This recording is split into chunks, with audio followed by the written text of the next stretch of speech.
Françaises, Français, c'est en provoquant la peur que le parti gaulliste a remporté dimanche dernier une victoire.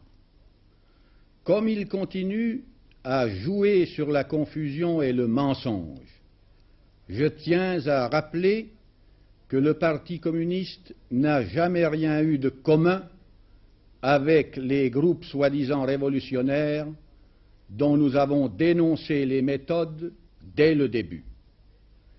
Mais en raison de la poussée à droite qui s'est exprimée au premier tour, une situation nouvelle s'est créée.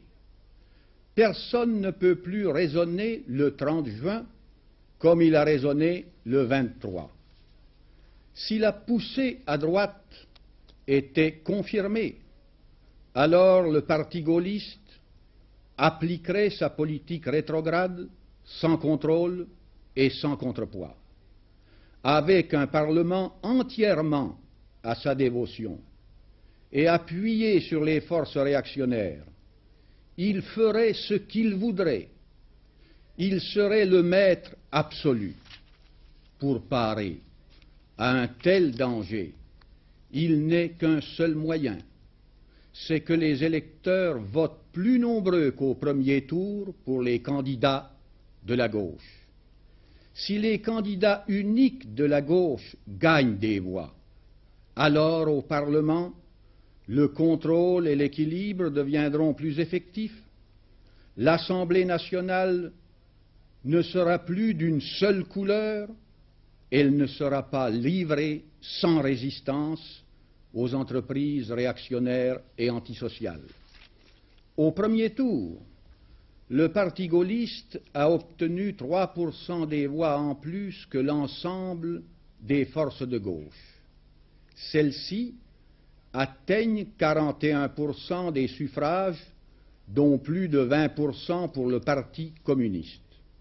Mais beaucoup dépend du deuxième tour, en présence du danger d'un parti totalitaire, régnant sans frein ni partage.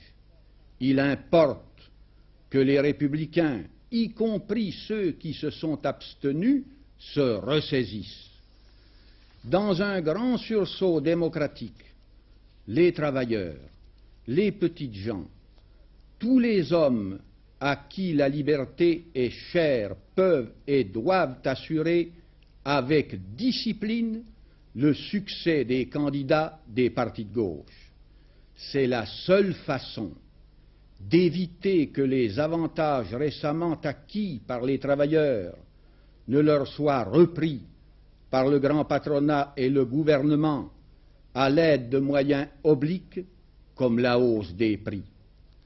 Tandis que les paysans, les artisans, les classes moyennes seraient les victimes de la concentration capitaliste et des monopoles, il faut à la France une politique d'expansion économique dans l'intérêt de tous et non au profit de quelques-uns comme ce fut le cas depuis 10 ans. Le développement de la production et de la productivité rend possible le progrès social, tant en ce qui concerne les rémunérations que le logement, l'éducation nationale, la situation des paysans, la condition féminine, le droit à une vieillesse heureuse, la protection de la santé publique.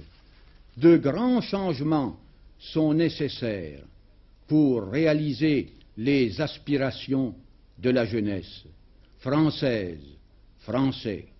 Le Parti communiste, qui n'a d'autre objectif que le bonheur et la prospérité de la France, s'adresse à vous avec confiance. Serrez les rangs autour de la République en péril. Faites barrage à la poussée réactionnaire et au pouvoir totalitaire. Votez tous pour la démocratie dans un même amour de la liberté et du progrès.